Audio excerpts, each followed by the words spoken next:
तो आप सभी साथियों को बहुत बहुत नमस्कार, बहुत बहुत स्वागत है आज के इस लाइव सेशन में। आशा करता हूं कि आप बहुत ही शानदार होंगे, ज़बरदस्त होंगे और इस भव्य दुनिया में अपना अद्भुत जीवन जी रहे होंगे। और जो भी आपको कार्य निष्पादन दिए गए हैं उनका निर्वहन बहुत ही शानदार तरीके से कर रहे होंगे। वाह, ओंकार शरण जी नमस्कार कर रहे हैं। सब लोग एकदम शानदार होंगे। जबरदस्त होना है, बेहतर एक जैसे जिस तरह आपका जीवन है ना, उसको ऐसा बनाना जैसे बगीचा जाते हैं ना, बगीचे में तो कैसे फूल खिलते हैं, है ना ओंकार जी। हमेशा हर घड़ी आपको एकदम जी सर। कैसे रहना है, तैयार रहना सर। तैयार रहना है, सुंदर रहना है और अच्छे विचारों के साथ रहना है, धनात्मक एनर्जी के साथ रहना है। अभी आपने एक गाना सुना ना, कितना बढ़िया गाना था, है ना। जी। अच्छा लगा, आप सुन रहे थे। जी सर। नाम है तेरा तारनहारा, कब तेरा दर्शन होगा।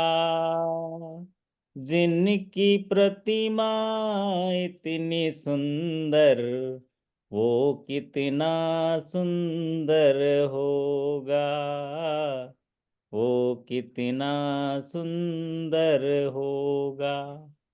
भाव वाह वाह। तेरी पूजा रचाऊं, जीवन में मंगल होगा।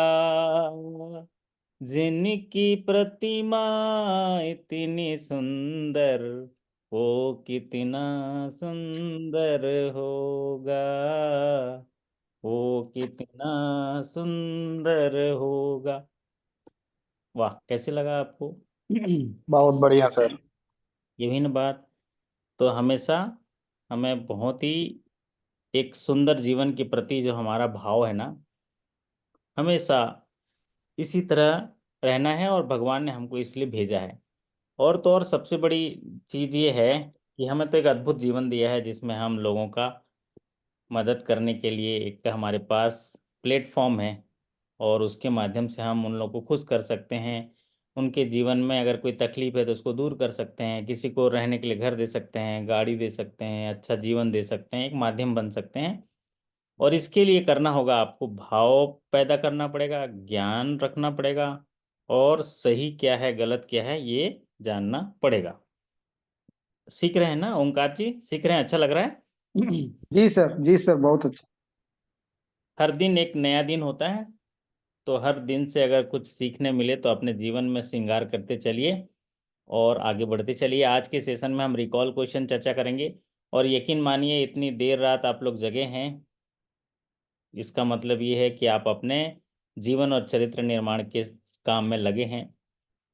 और साथ ही साथ जब हम किसी लक्ष्य की ओर चाहते हैं या लक्ष्य बनाते हैं, तो वो लक्ष्य ही एक ऊर्जा देती है समय का सदुपयोग करने के लिए और सीखने के लिए ताकत देती है। अदरवाइज दो ही चीज होती है ओंकार जी। बताइए, जी सर। खुशी वाली रात सोता कौन है और दुखों वाली रात नींद किसे आती है। आती कि नहीं, बताओ। जी। जब खुशी वाली रात होती है तो सोते नहीं, पार्टी करेंगे पार्टी करेंगे आ जाओ।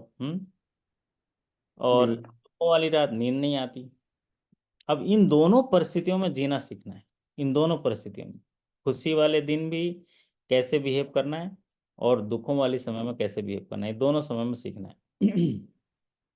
चलिए, आज के क्वेश्चन से आपको हिंट मिलेगा कि कैसे कैसे सवाल आने वाले प्रमोशन एग्जाम में आ सकते हैं और कैसे कैसे सवाल जो है आने की संभावनाएं हैं, कौन कौन से टॉपिक को हमें पढ़ना है। जैसे जो साथी अभी पहली बार तैयारी कर रहे होंगे प्रमोशन एग्जाम्स का, उनके लिए ये मील का पत्थर साबित होता है। क्यों? क्योंकि इससे हमको टॉपिक पता चल जाता है कि किस टॉपिक से सवाल आ रहे हैं और कौन सी पॉलिसी को हमें देखना है और कैसी तैयारी हमें करनी है। तो आज जो हम चर्चा करेंगे ये रिकॉल्ड क्वेश्चन है। क्लरिकल टू ऑफिसर एग्जामिनेशन 28 जनवरी 2024 को झारखंड राज्य ग्रामीण बैंक का हुआ था। वैसे तो सभी साथियों का एग्जामिनेशन बहुत अच्छा गया। जो तैयारी किए थे उन साथियों का जो अनुभव था, अनुभव इस तरीके से था कि जो भी तैयारी करके गए थे उससे 80 to 85% हूबहू आया।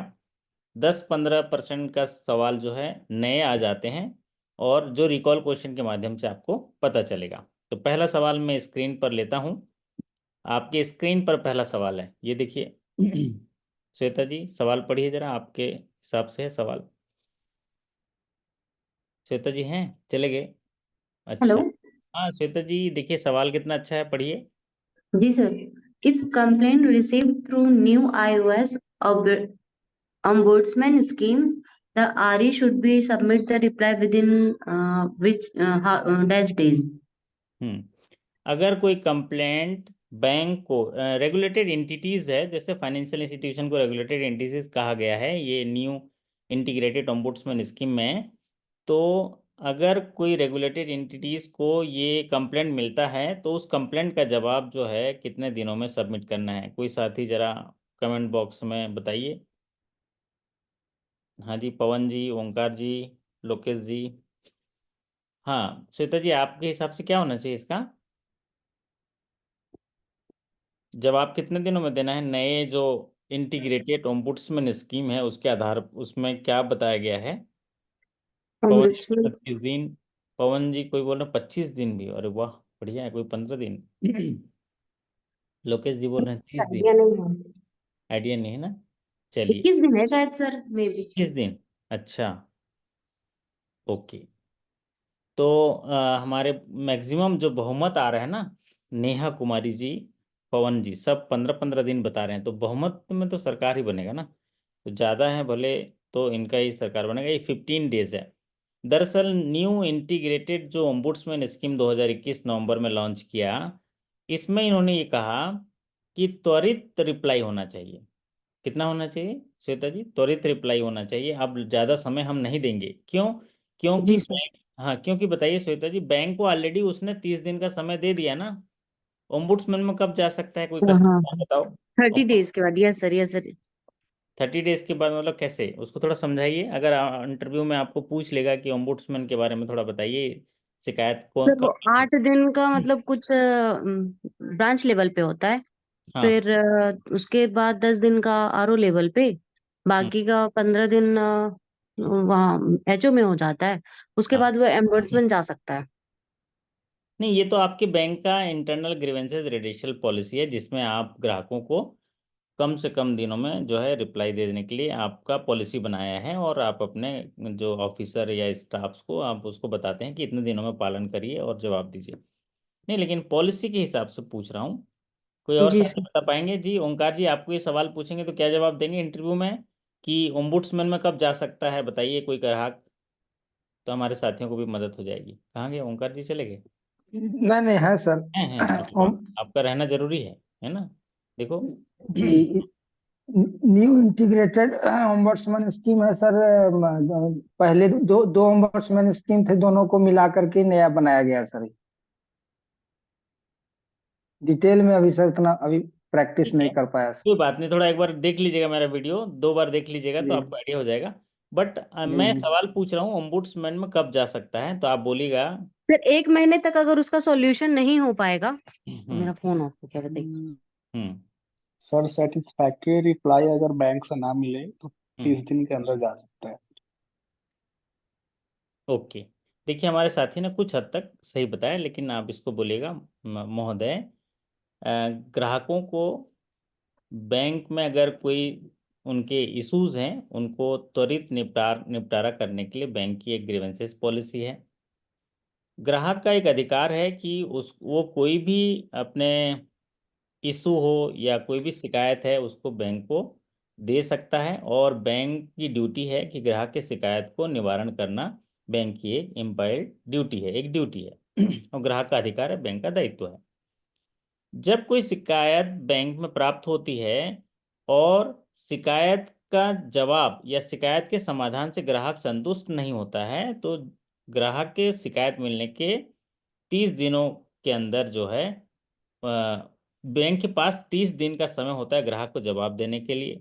तो अगर ग्राहक आज शिकायत दिया, तो आज से 30 दिनों के अंदर अगर बैंक से कोई जवाब नहीं मिला, तो वो ग्राहक जो है ओम्बुड्समैन में शिकायत कर सकता है।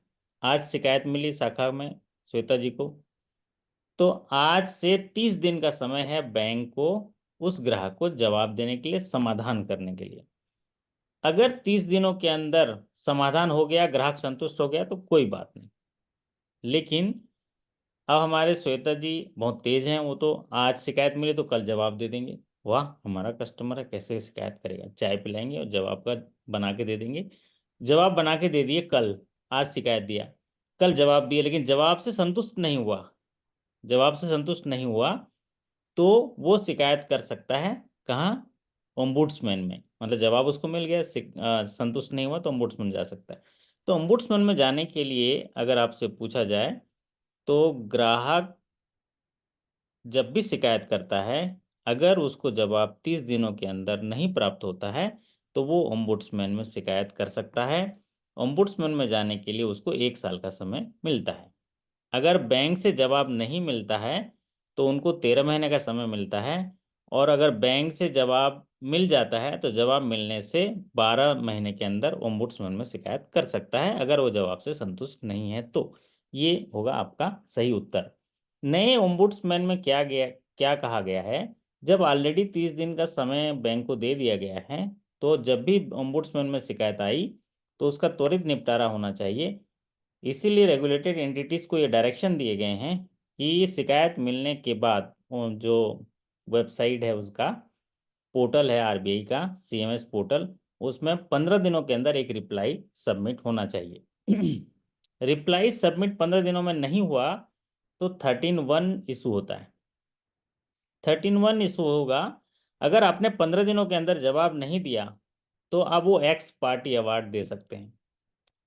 समाधान करने के लिए 30 दिन का समय दिया जाता है न्यू इंटीग्रेटेड ओम्बुड्समैन में, लेकिन जो शिकायत है उसका जवाब देने के लिए आपको 15 दिन का समय दिया जाएगा। 15 दिन के अंदर अगर आपने जवाब दे दिया तो आपको फायदा ये होगा कि अगर कोई अवार्ड आता है, कोई डिसीजन आता है, तो आप उसको अपील में जा सकते हो। अगर आपने 15 दिनों के अंदर जवाब नहीं दिया और फिर अवार्ड आया, चाहे आपकी गलती न भी हो, तो आप अपील नहीं कर सकते हो, आपको अवार्ड को मानना पड़ेगा। समझ में आया तो बोलिए हो, है ना? आगे समझ में? हो सर। हम्म। आ अब गया सर। आ गया है ना? तो 15 दिनों के अंदर जवाब दिए तो फायदा ये होगा कि आपको 30 दिन का समय मिल जाएगा उसको रिजॉल्व करने का। अब 15 दिन के अंदर हमको एक जवाब डालना ही पड़ेगा, ये मैंडेटरी कंप्लायंस है। अगर आपको शिकायत मिली तो शिकायत अगर मान लीजिए कठिन भी है तो आप लिखिए कि महोदय, माननीय लोकपाल महोदय, हमको उक्त शिकायत की प्राप्ति हुई, इसकी हम पुष्टि करते हैं। क्योंकि शिकायत पुराने समय का है या लोन से संबंधित है, इसमें इन्वेस्टिगेशन की जरूरत है, अतः हम महोदय से निवेदन करते हैं कि हमने ऑलरेडी इसमें इन्वेस्टिगेटिंग अधिकारी रख दिया है, तो सर इस समाधान के लिए समय लग रहा है, कि अब हमको थोड़ा समय देने की कृपा करें। तो समय मिल जाएगा, रिप्लाई तो हमने डाल दिया, तो हमें एक अपील करने का अवसर मिल जाता है, लेकिन रिप्लाई 15 दिन में देना है, ये उसका उत्तर है। एक और परिवर्तन हुआ है इसमें, 15 दिन के अंदर रिप्लाई देना है, 30 दिन के अंदर समाधान करना है, और इसमें अगर 15 दिन के अंदर जवाब नहीं दिए तो एक्स पार्टी अवार्ड मिल जाएगा। एक्स पार्टी अवार्ड में अपील नहीं कर सकते क्योंकि आपने जवाब नहीं दिया। तो इसको जरा अलग तरीके से देखता है कि आप ग्राहक की शिकायत, जब हमारे आरबीआई से कोई चीज़ आ रहा नहीं देख रहे हो तो ग्राहक का क्या देख रहे होगे। ये एटीट्यूडनल एक मैसेज है। और अगर इसमें अपील करना है तो आप बैंक के एग्जीक्यूटिव डायरेक्टर से परमिशन लेके अपील कर सकते हैं, और अगर आरबीआई में अपील करना है तो आरबीआई का जो अपीलेट अथॉरिटी है एग्जीक्यूटिव डायरेक्टर है। चलिए अगला सवाल चलते हैं आपके स्क्रीन पर। मतलब आपको, श्वेता जी तो एग्जाम हो चुका है शायद, बाकी जो साथी हैं जिनका मेरा एग्जाम, नेटवर्क इशू हो गया था सर अभी थोड़ा। अच्छा कोई बात नहीं, हम आपका जिक्र कर रहे थे, वही आपकी आवाज़ नहीं आ रही थी तो हम देख नहीं पाए, लेकिन अब थोड़ा बाद में देख लीजिएगा उसको रिकॉर्डिंग में। जी। तो मैं ये कह रहा हूँ जो साथी नए हैं, आगे आने वाले एग्जामिनेशन है, मतलब उनको जो कस्टमर ग्रीवेंसेस पॉलिसी को अच्छे से देखना है, इंटरनल भी देखना है, ओम्बुड्समैन भी देखना है। चलिए, what is the maximum loan of first tranche of prime minister Vishwakarma schemes? तो विश्वकर्मा योजना में जो ग्रामीण कामगार हैं, उनको जो विश्वकर्मा योजना में लाभ दिया जाता है, उसमें बताइए जरा, विश्वकर्मा योजना के बारे में आपको सवाल पूछ देंगे तो आप श्वेता जी क्या बताएंगे एग्जामिनेशन में? सर ये विश्वकर्मा स्कीम प्रधानमंत्री मोदी जी ने अभी 15 सितंबर के दिन मतलब क्या था 17 सितंबर को। और इसमें मतलब 2 ट्रांच में पैसे मतलब देते हैं मतलब जो अपने हाथ से काम करते हैं कारीगर लोगों को। उसमें पहले ट्रांच में 1 लाख रुपए है और सेकंड ट्रांच में 3 लाख रुपए है। और पहले ट्रांच को 2 साल में मतलब चुकाना है और उसके बाद 3 साल में सेकंड ट्रांच। इसके मुख्य आकर्षण क्या हैं? जी सर। मुख्य आकर्षण क्या है? सर इसमें जो भी मतलब छोटे लोग हैं ना उनको मतलब सहायता देने के लिए काम करने के लिए आगे बढ़ाने के लिए मतलब किया गया है सर। नहीं, मुख्य आकर्षण बोलेंगे तो ब्याज दर को बताइएगा। ब्याज दर इसमें कितना है? ब्याज दर 5%, 5% सर। 5%। ये फाइव अंतर परसेंट है। 5%, सोचिए, सबसे बहुत लोएस्ट कम। डीआरआई टाइप का। तो और दूसरा, जब बताएंगे ना, थोड़ा सा एक बार प्रैक्टिस कर लीजिएगा कि महोदय, प्रधानमंत्री विश्वकर्मा योजना भारत सरकार की एक महत्वाकांक्षी योजना है, जिसमें देश के कारीगरों और शिल्पकारों को आर्थिक सहायता प्रदान करने के लिए भारत सरकार ने इस योजना का शुरुआत की है। इस योजना के अंतर्गत करीब सरकार की ये योजना में 30 लाख से ज़्यादा पारंपरिक कारीगर और शिल्पकारों को लाभान्वित किया जाएगा। महोदय, इस योजना में पहले ट्रांच में 1 लाख रुपए की राशि और दूसरे ट्रांच में 3 लाख रुपए की राशि वित्तीय सहायता के रूप में दी जाती है। 2 लाख है ना सर? 2 लाख, टोटल 3 लाख। बोलो। पहले ट्रांच में 1 लाख, दूसरे ट्रांच में 2 लाख, कुल 3 लाख की राशि का प्रावधान इसमें दिया गया है। और इस योजना में जो गुरु शिष्य की परंपरा को उजागर करने के लिए, उसको मजबूत करने के लिए, उनको कौशल प्रदान करने के लिए सहयोग किया जाता है, वित्तीय सेवाएं प्रदान की जाती है। और इसमें स्टाइफंड की भी व्यवस्था की जाती है योजना से जुड़ने पर 500 रुपये का। और साथ ही साथ कारीगरों को टूल किट खरीदने के लिए 15,000 रुपये का भी एक वित्तीय सहायता दी जाती है। और पहले 1 लाख और फिर उसके बाद दूसरे ट्रांच में 2 लाख, जो कि बिना सिक्योरिटी के न्यूनतम ब्याज दर 5% की ब्याज दर पर जो है प्रदान किया जाता है। तो ये बहुत बहुमुखी महत्वाकांक्षी योजना है महोदय, ऐसा बोल दीजिए। तो मैं जी तो सर। खैर, मेरे को तो याद है, तो मैं इतने उस बोल दिया, लेकिन आप इसका अगर 10वां हिस्सा भी बोलेंगे ना तो अच्छा जी हो, सर तो भी अच्छा होगा सर बिल्कुल। है ना? कैसा जी सर। लगा? आप इंटरव्यूअर बहुत होंगे तो अच्छा सर। कैसा लगेगा? बहुत शानदार सर। चलिए, बहुत बढ़िया। तो यहाँ पर हमारे साथी जो हैं, इस तरीके से छोटा छोटा प्रयास करिएगा। मैं तो आपको एक एग्जांपल बताया, और धीरे धीरे आ जाएगा, धीरे धीरे आ बिल्कुल जाएगा। सर आज हमारे लिए आप ना थोड़ा थोड़ा ऐसे ही बता दीजिएगा सारे क्वेश्चन। तीसरा है, what is the charge of duplicate statement of current account as per the service charge policy of JRGB. तो ये सवाल अभी नए साथी जो हमारे जुड़े हैं, जिनका एग्जामिनेशन आने वाले दिनों में है, आप याद रखिए कि ये थोड़ा नया एक एडिशन आया है, जिनमें सर्विस चार्ज, प्रोसेसिंग चार्ज या बैंक को मिलने वाले फी बेस इनकम के बारे में सवाल पूछे जा रहे हैं। सर हम लोग के इसमें 118 रुपए है बहुत सर बढ़िया। Duplicate statement charge. 100 rupees plus GST है ना? जी जी सर जी सर 100 रुपीज। 100 रुपीज प्लस तो ये जो जीएसटी। डुप्लीकेट स्टेटमेंट क्या होता है, जो व्यापार करते हैं करंट अकाउंट, उनको अपने हिसाब किताब को मिलान करना पड़ता है, अपने बुक्स अपडेट करने पड़ते हैं, इसलिए हर महीना इनको स्टेटमेंट दिया जाता है। अगर स्टेटमेंट मिस हो गया, डुप्लीकेट स्टेटमेंट आए, तो उनको एक चार्ज लेना होता है बैंक को, और वो होता है ₹100 प्लस जीएसटी। अब इसमें से जो अभी इंटरव्यू में सवाल ऐसे पूछे जा रहे हैं, जैसे अभी मैं सवाल आपसे पूछूंगा, मतलब श्वेता जी, आप बताइए कि आप बैंक के लिए कैसे कैसे लाभ बढ़ाएंगे, और किन किन तरीकों से आप लाभ बढ़ा सकते हैं बैंक का, बताइए। या बैंक की सर इनकम कैसे बढ़ती है, या बैंक की इनकम कहाँ कहाँ से आती है, ऐसे सवाल करके सवाल पूछ रहे हैं। जी सर तो ये जैसे सर्विस चार्ज वगैरह जितने होते हैं उसमें प्लस अदर इनकम होता है हम्म। और लोन वगैरह से मतलब चार्ज चार्ज तो सर इसी हम में ब- होता है ना? हम नहीं। बताएं सर। हाँ, एक मिनट, हाँ, ओंकार जी भी बताएंगे, लेकिन ऐसे नहीं बताओगे ना, मतलब श्वेता जी, मैं तो इंटरव्यू ले रहा हूँ आपका, तो आप कैसे बताओगे? वो भाव के साथ ना। अभी मैं जी बोला जी ना, जी जी नाम है तेरा तारनहारा, हम्म, बोलते हैं ना, कब जी तेरा दर्शन होगा, जिसकी प्रतिमा इतनी सुंदर, वो कितना सुंदर होगा। मतलब कहना है कि भाव में रखना है चीज़ों को भाव में रखना है। तो जैसे आपसे यही सवाल पूछ गया कि आप कैसे कैसे आप बढ़ाओगे, तो कैसे बताएंगे? हम एक बार बोले सर। बोलिए बोलिए। सर पहला पॉइंट मेरा रहेगा, लाभ कमाने के लिए सर अच्छे गुणवत्ता वाला लोन करेंगे। अग्रिम जो भी करना है सोच समझ के करना है सर, अच्छे डिपॉजिटर्स को देना है। और दूसरा हम कोशिश करेंगे एंसिलरी सर्विस देने का, बढ़िया देने का। थर्ड पार्टी प्रोडक्ट सेलिंग करेंगे, उससे भी प्रॉफिट होगा। गवर्नमेंट बिजनेस भी बढ़ाएंगे सर। और एक्सपेंडिचर को भी कम करके प्रॉफिट कमा सकते हैं। और शिकायत अगर हमारा कम रहेगा बैंक में, ब्रांच में, तो से भी तो भी कोर्ट फी वगैरह नहीं कम देना पड़ेगा, मतलब बैंक को नहीं देना पड़ेगा सर, जिससे कि हमको प्रॉफिट होगा। बहुत बढ़िया, बहुत बढ़िया। तो आप इसको ऐसा बोल सकते हैं महोदय, बैंक में दो मुख्य महत्वपूर्ण काम होते हैं। एक ग्राहकों का जमा स्वीकार करना, और वही जमा को ज़रूरतमंद लोगों को लोन के रूप में देना, और इस बीच ग्राहक सेवा प्रदान करना। महोदय, जब इन कार्यकलाप के दौरान हमारा एक उद्देश्य होता है लाभप्रदता को भी बढ़ाना।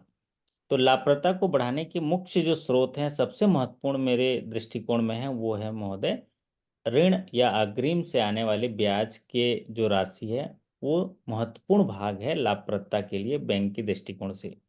तो सबसे महत्वपूर्ण लाभ आता है अग्रिमों से आने वाले ब्याज या ऋण से आने वाले ब्याज की राशि से।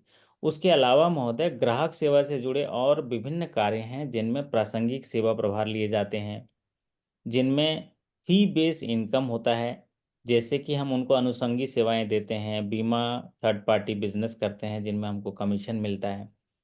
हम जो सेवाएं प्रदान करते हैं, एटीएम कार्ड जारी करते हैं, कोई उनको आरटीजीएस एनईएफटी करते हैं, उसमें हमको चार्जेस मिलते हैं। लोन देते हैं तो प्रोसेसिंग चार्ज मिलते हैं, डॉक्यूमेंटेशन चार्ज मिलते हैं, डुप्लीकेट स्टेटमेंट जारी करते हैं। तो ये फी बेस जो चार्ज होते हैं, ये हमारे लाभप्रदता को बढ़ाते हैं।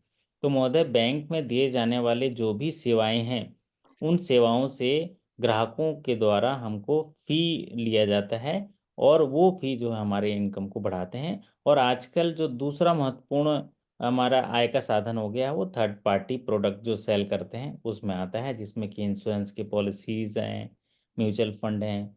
ये इनमें से हमको फी बेस इनकम जनरेट होता है। तो महोदय, इन सभी कामों को सीख कर, बेहतर ग्राहक सेवा देकर, अपने ब्रांच के टीम के साथ मिलकर मजबूत व्यवसाय बढ़ाते हुए, मैं बैंक के लाभप्रदता में बढ़ाने के लिए अपना सहयोग करूंगा, और इसके लिए मैं तैयार भी हूँ। जी हाँ महोदय, कैसा रहेगा? अच्छा रहेगा? वाह, बहुत अच्छा सर, बहुत अच्छा।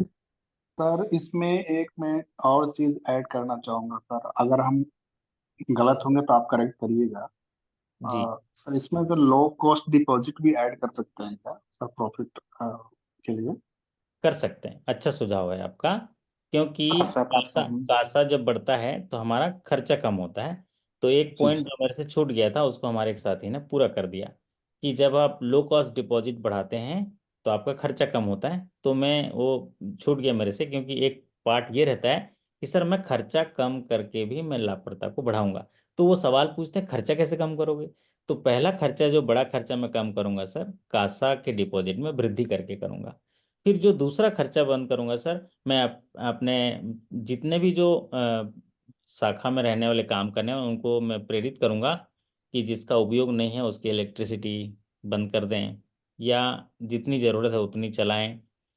और जो खर्चे हैं उनको भी जो ध्यान रखते हुए, निगरानी करते हुए खर्चे में भी कम करते हैं। जैसे ऑपरेटिंग एक्सपेंसेस होता है, इस पर हम कम करके भी बचा सकते हैं। तो ये पार्ट भी अच्छा है, हमारे साथी का सुझाव और अच्छा सर है। और सर ऑपरेशनल कॉस्ट कम करके भी किया जा सकता है, जैसे डिजिटल से लोगों को अगर जोड़ दिया जाए तो ये उससे भी भी बहुत अच्छा ऑपरेशनल सुझाव है। कॉस्ट।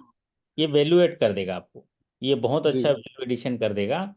आप बोलना सर, मैं अधिक से, जैसे मैं अभी बोल रहा था उसी लय में इसको ऐड करना आप, कि सर ग्राहकों को ज़्यादा से ज़्यादा मैं डिजिटल प्लेटफॉर्म की सेवाएं वापरने के लिए प्रेरित करूंगा, जिससे कि हमारे बैंक का ऑपरेशनल कास्ट जो है, खर्चा जो है, कम होगा, और हमारी लाभप्रदता में वृद्धि होगी।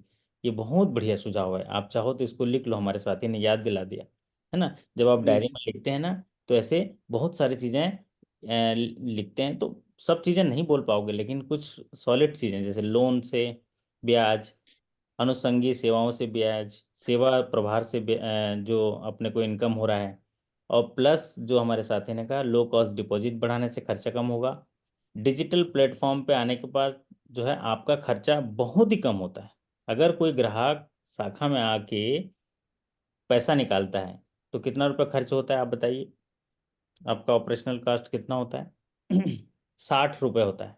कितना? 60 रुपये। 60।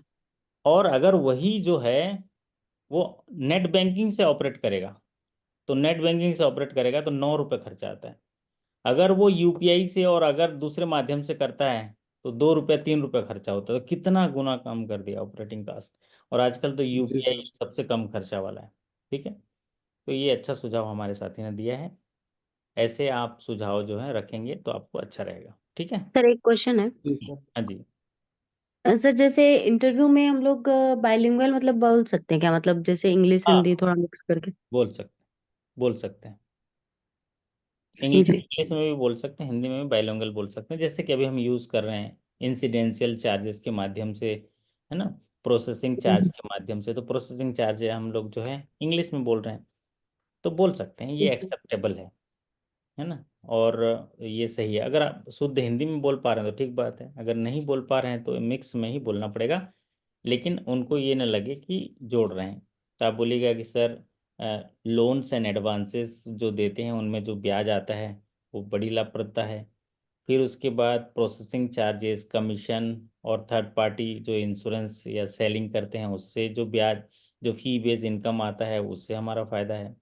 कासा डिपॉजिट बढ़ाते हैं तो हमारा खर्चा इंटरेस्ट का कम आता है, उससे भी लाभ बढ़ेगा। ऐसे टाइप का मिक्स लैंग्वेज भी इस्तेमाल कर सकते हैं। तो मैं क्वेश्चन पहले नहीं समझ पा रही थी, मुझे लग रहा था कि आप सर्विस चार्ज के बारे में पूछ रहे हैं, तो फिर इसलिए मैं थोड़ा नहीं, कंफ्यूज ऐसा हो नहीं गई। पूछता है कि सर्विस चार्ज हम्म। कितना रुपए है, ये तो एग्जामिनेशन का क्वेश्चन है ना। नहीं मुझे मतलब याद मुझे लगा आया था अभी। कि सर्विस से मतलब कैसे चार्ज ले सकते हैं, मैं ये नहीं समझ पाई थी कि हाँ इनकम। वो पूछा जा सकता है।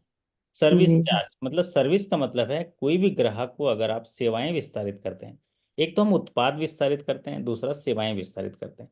तो सेवाएं कैसे विस्तारित करना है, इसलिए तो बोलते हैं स्माइल करके विस्तारित करिए, क्योंकि वो कुछ दे के जाएगा। अगर हम स्माइल करते करते उसको देंगे ना तो बहुत सारी चीज़ें हैं, वो आपसे सर्विस लेने आएगा, है ना। तो जैसे ही सर्विस लेने आया आप स्माइल कर रहे हो, मतलब कुछ ना कुछ आप ग्राहक से बैंक के प्रॉफिट में हिस्सेदारी कर रहे हो। आप हिसाब लगाइएगा, आप अपना खुद के काम से कितना रुपए का प्रॉफिट आपके ब्रांच को साल भर में दे रहे हैं, इसका भी हिसाब लग सकता है। जैसे कि हाउसिंग लोन करोगे तो साल भर का ब्याज कितना होता है, ये सब। जैसे आप होते हैं ना, आपकी सैलरी मान लीजिए 1 लाख रुपए महीना है, 12 लाख रुपए महीना है, तो आपकी एक जिम्मेदारी होती है, नैतिक जिम्मेदारी, कि जितना मुझे पे कर रहा है बैंक, मैं बैंक को इतना कमा के दूं कि उससे ज़्यादा, जितने मेरे को सैलरी मिले उससे ज़्यादा इनकम बैंक को हो। कैसे कर सकते हैं? एक बड़ा सा हाउसिंग लोन दे दीजिए किसी को, 80 लाख, अच्छे आदमी को खोज के। खोजा जा सकता है कि नहीं श्वेता जी? जी सर बिल्कुल। एक अच्छे अपने आसपास के एक अच्छे व्यक्ति को खोज के बैंक के साथ अगर जोड़ दिए तो वो 30 साल तक ब्याज देगा, सोचो, 30 साल तक, है ना। जी सर। एक अच्छा है, योग्य कस्टमर है, उसको कार लोन दे दिए, है ना। तो इस तरह से आप अपना प्रॉफिट में योगदान कर सकते हो। चलिए अगला सवाल लेते हैं आपके स्क्रीन पर।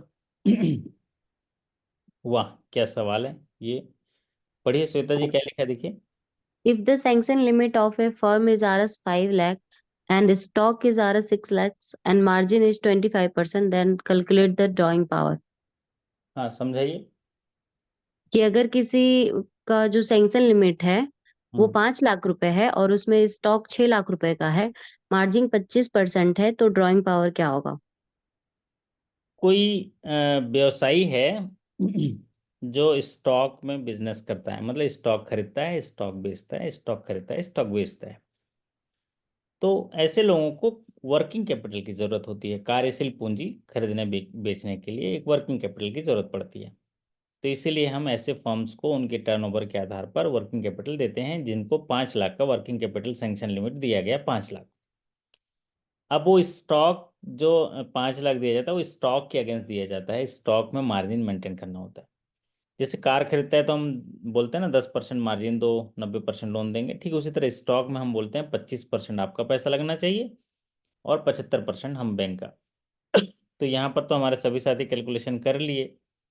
आप इसका कैलकुलेशन कैसे करेंगे श्वेता जी, आप बता दीजिए। सर इसमें 6 लाख का 25% निकाल के उसको 6 लाख में माइनस कर देंगे, जो आएगा वो हमारा ड्राइंग पावर हो जाएगा। मतलब वो उसमें उतना ही पैसा निकाल सकता है अगर सैंक्शन लिमिट 5 लाख है तो भी। ठीक है, तो आप बोलिएगा कि महोदय किसी भी जो कैश उधार नगद उधार खाते में जो सैंक्शन लिमिट होता है, सैंक्शन लिमिट का निर्धारण जो है, सैंक्शन जो है वो उसकी आहरण शक्ति के आधार पर निर्धारित किया जाता है उसमें, ताकि कितने रुपए का डेबिट अलाउ किया जाए। क्योंकि जो सैंक्शन लिमिट दी जाती है उसमें स्टॉक जो है स्टॉक के अगेंस्ट दिया जाता है, तो स्टॉक में मार्जिन मेंटेन करना पड़ता है। तो मार्जिन 25% है, तो स्टॉक का 25% मार्जिन होगा। स्टॉक 6 लाख का 25% मार्जिन मतलब 1.5 लाख। तो स्टॉक में से मार्जिन घटा देंगे तो लोन होगा 4.5 लाख। 4.5 लाख आहरण शक्ति होगी जिसको वो निकाल सकता है, भले उसकी लिमिट 5 लाख है। और जो ड्राइंग पावर जो है सैंक्शन लिमिट से ज़्यादा नहीं हो सकता है उसके पास कहीं से स्टॉक ज़्यादा आ गया तो पैसा ज़्यादा नहीं निकाल पाएगा, केवल सैंक्शन लिमिट तक ही निकाल पाएगा, भले ही उसका ड्राइंग पावर उससे ज़्यादा क्यों ना हो। चलिए, तो यहाँ पर हमारे सभी साथी जो है 4.5 लिख लिए। बहुत अच्छा, ये सवाल तो इतनी बार पूछा गया, इतनी बार पूछा गया कि सवाल में आंखों में पट्टी बांध देंगे तब भी गलती ना होगा, है ना। अगला सवाल, what is the meaning of general crossing cheque. अब जैसे आरआरबीज में ये देखा गया है और दूसरे बैंकों में चेक भले ही मतलब इस्तेमाल में अभी बहुत सारी चीज़ें आ गई हैं चेक में, पॉजिटिव पे मैकेनिज्म और भी चीज़ें आई हैं, लेकिन फिर भी चेक पे सवाल आ रहे हैं। कई कई बैंकों में मैं देखा 4 4 5 5 सवाल चेक के पूछे जा रहे हैं। तो चेक के एक बेसिक कॉन्सेप्ट है इसमें। तो अगर ये हम सवाल किसी साथी से पूछें तो क्या बताएंगे। यस, हमारे साथी बताएं जरा, उदित नारायण जी। उदित नारायण जी बताओ जरा, ये जनरल क्रॉसिंग का मतलब क्या होता है। हाँ जी, और कोई बता पाएंगे। बताइए जनरल क्रॉसिंग क्या होता है। आप लोग तो इतना आसान सी चीज़ है पूछ रहा हूँ। जी, two transverse lines on the face of the cheque, parallel transverse line. दो समांतर रेखाएं अगर किसी चेक के ऊपर फेस में खींच दी जाएं तो वो जनरल क्रॉसिंग हो जाता है, जैसे कि ये यहाँ पर निशान दिख रहा है। तो ओंकार जी ये बताइए, ये कॉर्नर में खींचा जाना चाहिए या क्या कहीं भी खींचने से चल जाएगा। कहीं भी खींच सकते हैं। कहीं भी खींच सकते हैं। दो ट्रांसर पैरेलल लाइन अगर दिया है तो जनरल क्रॉसिंग होता है। जनरल क्रॉसिंग का मतलब क्या होगा, तो ये एग्जामिनेशन में पूछा गया था, इसका आंसर था उसमें कि इसका नगद भुगतान काउंटर से नहीं किया जा सकता। It can not be paid in cash on bank counter. Bank counter पे ये कैश में भुगतान नहीं होगा, यही सवाल पूछा गया। ठीक है, तो वहां पर एक तो अकाउंट। सामान्य सा सवाल पूछता है टू पैरेलल लाइन वाला, है ना, ट्रांसफर और पैरेलल लाइन। बट इसमें पूछा था अगर जनरल क्रॉसिंग है तो कैश में भुगतान उसका नहीं होगा, अकाउंट में जाएगा। चलिए अगला सवाल आपकी स्क्रीन पर, the number of free transaction per month at the other bank ATM is limited in non metros area. एक महीने में कितना ट्रांजेक्शन फ्री दिया एटीएम्स में। हाँ जी रॉकी जी। कितने ट्रांजेक्शन देते हैं आपको फ्री। श्वेता जी बताइए, एटीएम और जी बोलते हैं, एटीएम कौन यूज कर, 5 सर, 5। है ना। 5 नॉन मेट्रो, और मेट्रो में। मेट्रो में 3 सर, अच्छा, एज पर यूवीआई सर। ओके, सभी जगह वही है रॉकी जी, अच्छा। है ना? सभी सभी बैंकों ओके। में यही है। क्यों बताओ। क्योंकि ये ना स्विच जो काम करता है ना आरबीआई का, उसका है ना सभी। देखो, सभी बैंकों में यही रूल है, 3 मेट्रो एंड 5 जो है नॉन मेट्रो। अगर इससे ज्यादा हुआ तो कितना चार्ज लगेगा, कोई साथी बताएंगे। हम्म, 20 रुपीज सर। नहीं, पहले 20 रुपीज था, अभी 21 रुपीज प्लस जीएसटी है। कितना है, ओके। 21। 21 plus GST. है ना। अभी किसी नेशनलाइज बैंक में आया था, उन्होंने मैक्सिमम लोगों ने 20 डाल दिया, लेकिन वो 21 रुपीज़ है। ठीक है, आप अपने सर्कुलर में भी देख लेना, 21 रुपीज़ ही लिखा होगा। और ओके किसी सर। किसी कस्टमर के खाते में भी देख लीजिएगा, 21 रुपीज़ ही होगा। तो आज एक शिकायत आई, मैं थोड़ा लाइटर मूड में बता रहा हूँ। तो एक ग्राहक ने एक महीने में, आज कितना तारीख है, आज 12 तारीख है, तो उनने 7 दिन में 7 ट्रांजेक्शन कर लिया दूसरे बैंक में। तो उन्होंने सवाल किया कि सर मेरे खाते से इतने पैसे काटे, और गुस्से कर रहे थे। फ़ोन में आया था कंप्लेंट, तो मैंने उनके खाते में देखा उनको बताया सर आपने 5 ट्रांजेक्शन फ्री मिला आपको, उसमें कोई चार्ज नहीं कटे, और ये छठा ट्रांजेक्शन 7वां ट्रांजेक्शन एटीएम आपने यूज़ किया तो इसमें ये चार्ज है 21 रुपीज़ प्लस जीएसटी।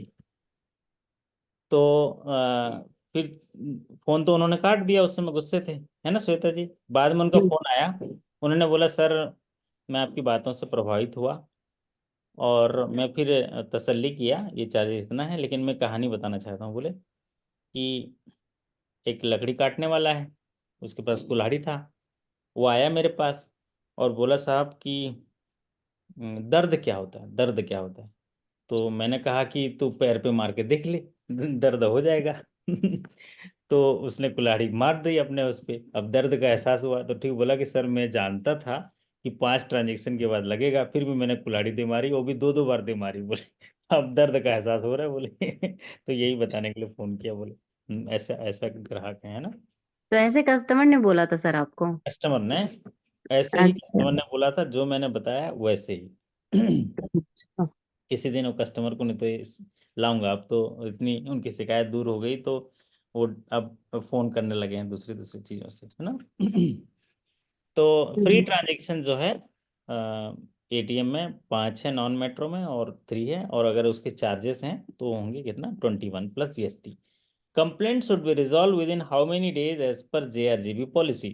तो ये सभी बैंकों की एक आप सोच लो, देखो कंप्लेंट से रिलेटेड कितने सवाल हो चुके हैं, 3 सवाल हो चुके हैं एक एग्जामिनेशन में, 3 सवाल। मतलब ग्राहक सेवा शिकायत निवारण पद्धति को कितनी गंभीरता से लिया जा रहा है मैनेजमेंट के द्वारा, आईबीपीएस के द्वारा और सरकार के द्वारा, ये देख लीजिए। आज का जमाना ईज ऑफ डूइंग बिजनेस पर है कि आप ग्राहकों के जीवन को कितना आसान बना सकते हो, सरल बना सकते हो, पारदर्शी बना सकते हो, स्वच्छ बना सकते हो। उसका टाइम है, अमृत काल चल रहा है। क्या चल रहा है रॉकी जी? अमृतकाल सर। अमृत काल चल रहा है वैसे आपका नाम क्या है? रॉकी तो आपका टाइटल होगा। जी सर, रॉकी नाम है। वैसे राकेश नाम है मेरा, वैसे लोग रॉकी ही जानते हैं हमको ओके। ज्यादातर। तो मतलब आप सभी बैंकों में कस्टमर ग्रीवेंसेस पॉलिसी पे सवाल पूछे जा रहे हैं, और जो एक्सटर्नल ग्रीवेंसेस मैकेनिज्म है जैसे इसमें CPGRAMS, INGRAM, banking ombudsman, PMO complaint, ये सारी चीज़ें भी पूछे जाते हैं तो कंप्लेंट अलग अलग बैंकों का अलग अलग है। पवन कुमार जी कौन सा बैंक है आपका? 21 दिन। वैसे एक समानता देखी गई है अभी इस वर्ष में कि बहुत सारे बैंकों ने अपने कस्टमर ग्रीवेंसेस पॉलिसी में बदलाव किया है और उसको 21 दिन पर ले आया है। 21 दिन पर ले आया है।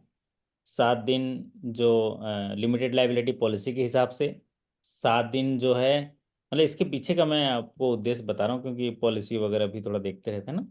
तो 7 दिन जो लिमिटेड लाइबिलिटी के अंदर है, 7 दिन के अंदर शिकायत करता है तो उसको देखते हैं।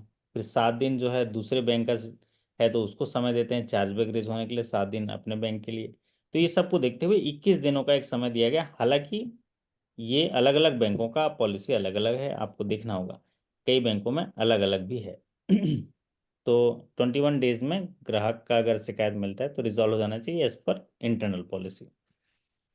अगर कस्टमर का शिकायत कितने दिनों के अंदर बैंक से रिप्लाई नहीं मिला तो ओम्बुड्समैन में जा सकता है। बताओ कितने क्वेश्चन आ गए एक एग्जामिनेशन में, ये तो कितने 6वां क्वेश्चन आ गया शिकायत से। जी sir. Customer can launch complaint in RBI banking ombudsman after how many days from the bank reply. मतलब बैंक रिप्लाई न मिलने पर है, ये सवाल को उस तरह से समझें। मतलब बैंक रिप्लाई मिला तो फिर तो बैंक रिप्लाई मिला संतुष्ट नहीं है तो वहां से लेके 1 साल में जा सकता है, लेकिन सवाल को लिखा ऐसे गया है, लेकिन समझिए ऐसा सवाल ऐसा आया था कि अगर बैंक से ग्राहक को शिकायत का जवाब नहीं मिला तो कितने दिनों के अंदर जवाब नहीं मिला तो वो आरबीआई में जा सकता है, वो है 30 डेज। 30 डेज। अच्छा, इसमें एक एफआरसी यूज होता है ना, एफआरसी यूज होता है। तो एफआरसी जो उसका फुल फॉर्म कोई बता पाएगा?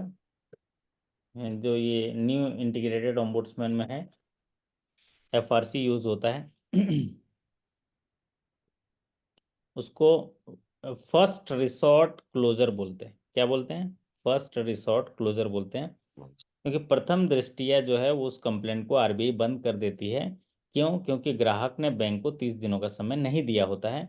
आजकल एक चीज देखें रॉकी जी, कि पेशेंस की कमी हो गई है लोगों में ना, पेशेंस। जैसे अभी डिजिटल 1 मिनट में चला गया, नहीं आया, तो ब्रांच में कंप्लेंट करने के बजाय सीधे आरबीआई में भी कंप्लेंट कर देते हैं, करते हैं कि नहीं? जी सर, बिल्कुल करते ऑनलाइन हैं। मोड से। तो आरबीआई क्या करती है, ऐसे कंप्लेंट्स को एफआरसी कर देती है, नॉन मेंटेनेबल कर देती है। क्या करती है? Non FRC। Maintainable, FRC. No. तो वो क्या करेगी, उस जगह में उसको बंद कर देगी, FRC first resort come closer कर देगी। लेकिन यहाँ पर बैंक को वो कंप्लेंट चला जाता है। आरबीआई का कहना इसके पीछे ये रहता है कि देखो, हमने तो कंप्लेंट को नॉन मेंटेनेबल करके बंद कर दिया है, लेकिन आज आपको ये कंप्लेंट आपके बॉक्स में दिख गया, अगर इससे 30 दिनों के अंदर आप अगर इसको रिजॉल्व नहीं करते हो तो फिर ये मेंटेनेबल हो जाएगा। समझ में आया श्वेता ओके। जी? जी। है ना? तो यानी कि जैसे अगर आरबीआई को किसी ने किया तो वो वहां से बंद करके बैंक में कंप्लेन भेजते हैं कि ऐसा आपके लिए सपोज, कंप्लेन जैसे आया है। सपोज सपोज आज आपका एक प्यारा सा ग्राहक है, उस भाई आप जो ग्राहक को बुरा नहीं बोल सकते, क्योंकि हो सकता है उसको किसी अर्जेंसी में कहीं हॉस्पिटल में पैसा भेजना है, आज उसका पैसा अटक गया, अब ब्रांच में का नंबर नहीं लग रहा, ब्रांच बंद हो गया, तो क्या करता है वो जाके कंप्लेंट दर्ज कर देता है ऑनलाइन, सीआरपीसी चंडीगढ़ में, हम्म। ठीक है? तो इनके लिए तो बहुत सारे मोड है ना, नंबर 14448 में कर देगा, वेबसाइट पे चला जाएगा, कर दिया। तो अगर वो कंप्लेंट आ गया आरबीआई के पास, तो आरबीआई बोलता है कि जो भी रेगुलेटेड एंटिटीज है उसको इन्फॉर्म कर दिया और एफआरसी में क्लोज कर दिया नॉन मेंटेनेबल। और उसमें नॉन मेंटेनेबल का मतलब ये है कि जिस दिन से बैंक को गया है उस दिन से 30 दिनों के अंदर उसका रिजॉल्व कर दे। अगर नहीं करता है तो फिर वो मेंटेनेबल हो जाएगा, एक बार ऑन हो जाएगा वो ऑटोमेटिक, है ना? मतलब बैंक को सूचना दे दिया उसने, ग्राहक ने नहीं दिया तो क्या आरबीआई ने दे दिया, है ना? चलिए, what is the carpet area of ultra small branch as per JRGB policy? तो अल्ट्रा स्मॉल ब्रांच, जैसे कि अभी श्वेता जी हैं, ये पूछ सकते हैं आपको, अल्ट्रा स्मॉल ब्रांच क्या है? अभी इंटरव्यू में पूछ सकते हैं, क्या बताएंगे? हम्म अल्ट्रा स्मॉल ब्रांच। हम्म सर 600 स्क्वायर फीट या 500 square feet, I think sir. हाँ, अलग अलग बैंकों का थोड़ा अलग अलग है, लेकिन इसका डेफिनेशन में की बात कर रहा हूँ, ये तो आपने कारपेट एरिया की बात कर दी। तो जो फाइनेंशियल इंक्लूजन को बढ़ावा देने के लिए, फाइनेंशियल इंक्लूजन में जो भी खाते खोले गए हैं उनको बैंकिंग सेवाएं प्रदान करने के लिए गांव में बुनियादी सेवाओं के लिए एक अल्ट्रा स्मॉल ब्रांच की स्थापना की गई है, जिसका लाइसेंस भी मिलता है अल्ट्रा स्मॉल ब्रांच का। तो जिसके माध्यम से गांव वालों को जो है बैंक की सेवाएं, जो बुनियादी बैंकिंग सेवाएं हैं उसको दिया जा सके। इसके लिए कारपेट एरिया डिसाइड किया गया है। यहाँ पर चूंकि जेआरजीबी का था मिनिमम, सॉरी, ये कारपेट एरिया 500 स्क्वायर फीट रखा गया है। वैसे अलग अलग बैंकों का है, जैसे कि हमारे साथी ने कहा 600, कई बैंकों का मैंने 700 भी देखा। 700 मतलब 500 से लेके 700 भी ऐसे कहा गया है। तो इसमें सर बैंक के स्टाफ होते हैं? बैंक के स्टाफ वीकली विजिट करते हैं। अल्ट्रा स्मॉल ब्रांच क्यों बनाया जाता है, कोई साथी बताएगा? अल्ट्रा स्मॉल वो ब्रांच, कोई सर एक नजदीकी बड़े ब्रांच से वो लिंक्ड होता है सर, यूनिट के, एक स्मॉल यूनिट आई थिंक होता हाँ, है सर। अल्ट्रा स्मॉल ब्रांच जो है एक ब्रांच के साथ लिंक्ड होता है, साथ ही साथ क्लस्टर अप्रोच के साथ खोला जाता है। जैसे एक बीसी को 1500 तक के से लेके 2000 तक के जनसंख्या वाले एक गांव का बीसी बनाया जाता है। मान लीजिए दो गांव मिलके उतनी जनसंख्या वाला दो गांव को देखेगा। वैसे आसपास अगर 3-4 बीसी हैं तो उस जगह में बैठ के भी वो ऑपरेट करेंगे, इसके लिए अल्ट्रा स्मॉल ब्रांच जो है किया जाता है, और वो जो बीसीज हैं वो एक ब्रांच के साथ लिंक्ड होते हैं। ये अल्ट्रा स्मॉल ब्रांच का कॉन्सेप्ट है। एक वीडियो भी बना हुआ है, मैं आपको दे दूंगा, तो आप थोड़ा सा 1-1.5 मिनट में आप उसको बता सकते हैं अल्ट्रा स्मॉल ब्रांच क्या है। तो अल्ट्रा जी। स्मॉल ब्रांच, जैसे कि मैंने आपको बताया कि गांव में रहने वाले जो लोग हैं, वित्तीय समावेशन के माध्यम से जो खाते खोले गए हैं, ग्रामीण उपभोक्ताओं के लिए वरदान के रूप में साबित होता है।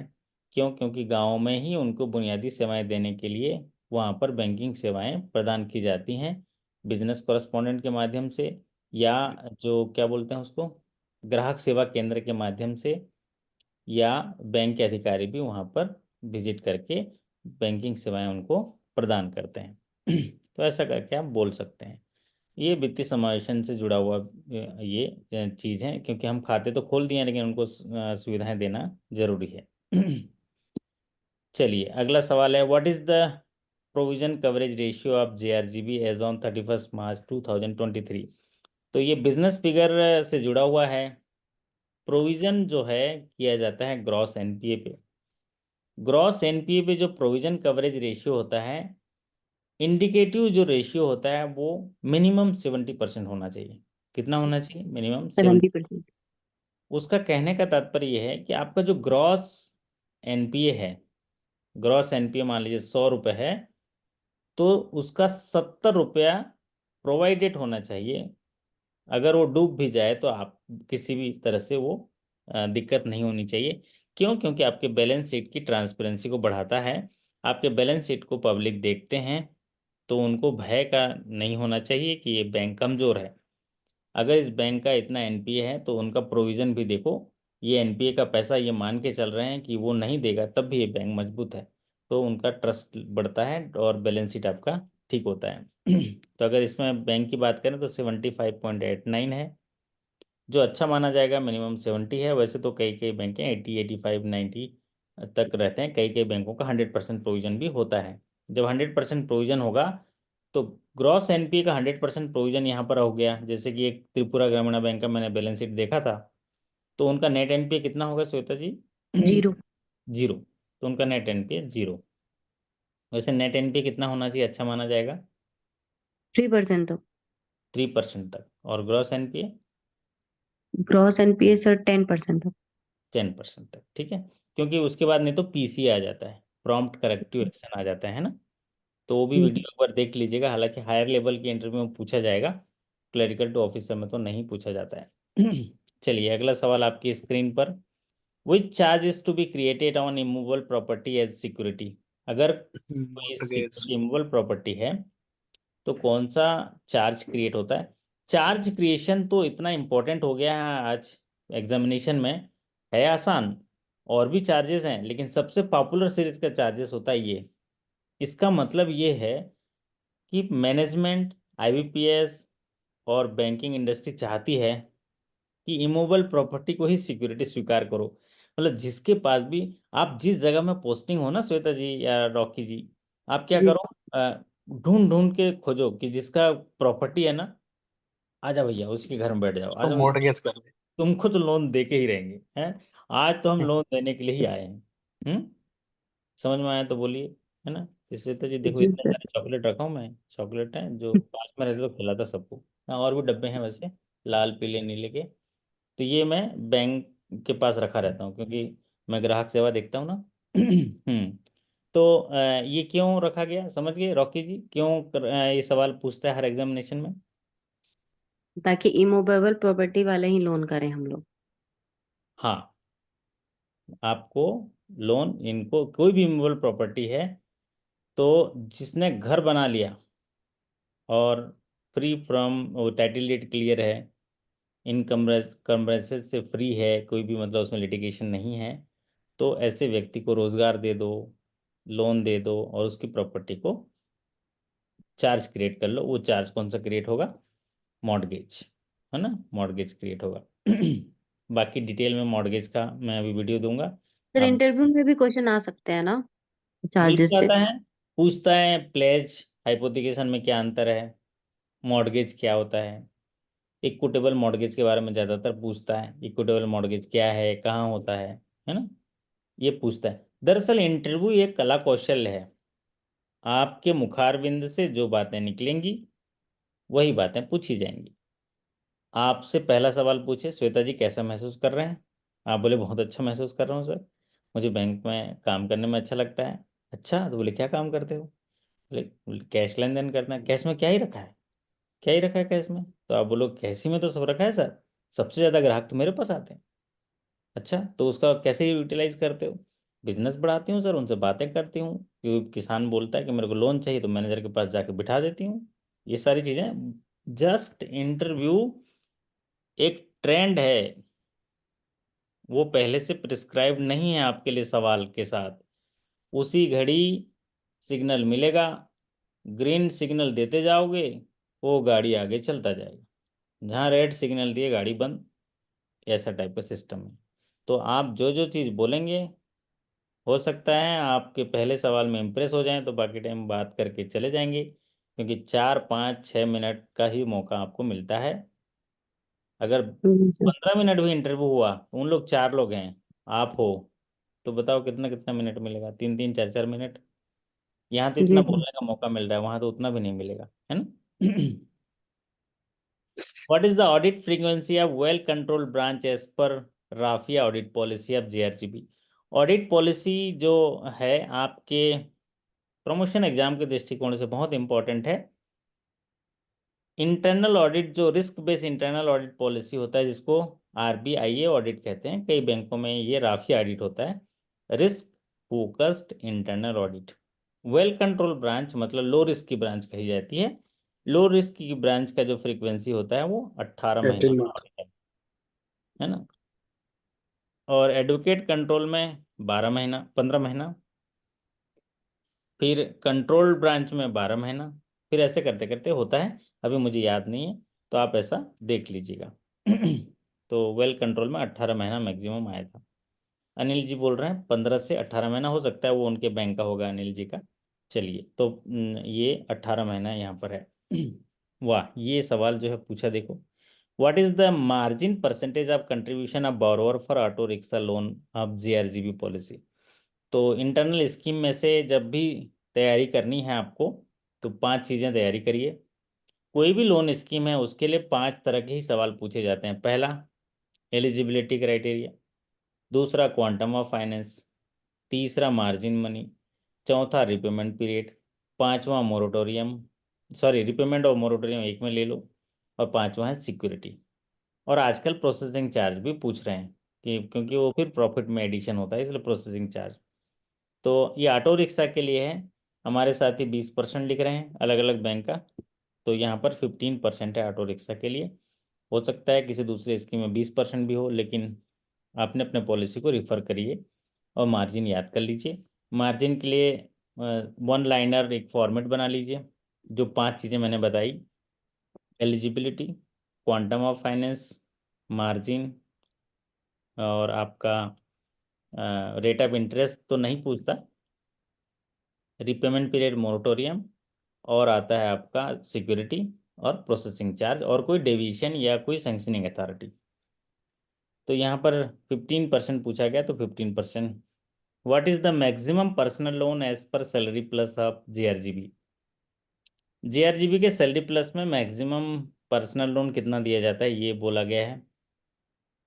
ये सवाल पिछले किसी बैंक में भी पूछा गया था, तो उसमें कितने गुना पूछा था, 24 गुना, 20 गुना पूछा था, लेकिन इसमें अमाउंट पूछा है। तो अमाउंट 20 लाख दिया जा सकता है, सैलरी प्लस स्कीम।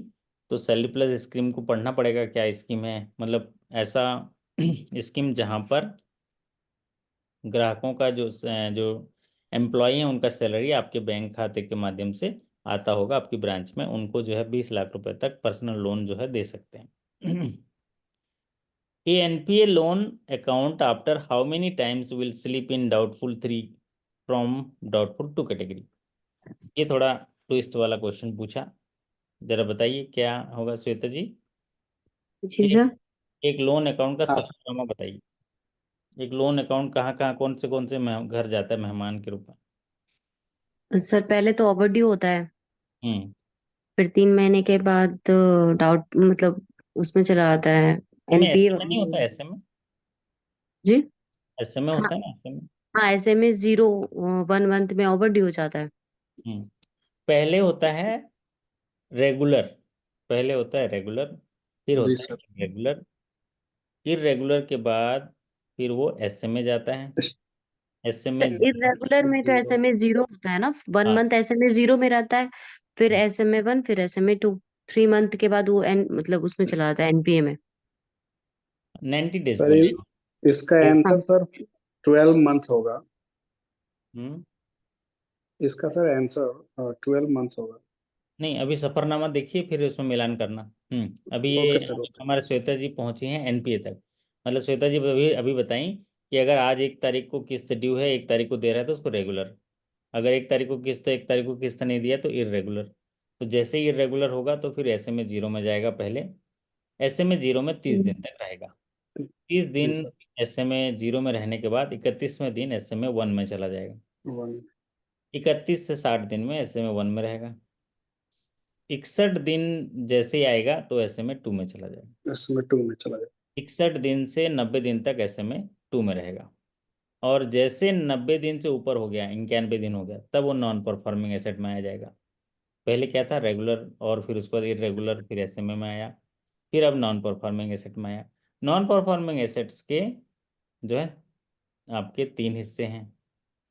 एक होता है सब स्टैंडर्ड, एक होता है डाउटफुल, एक होता है लॉस।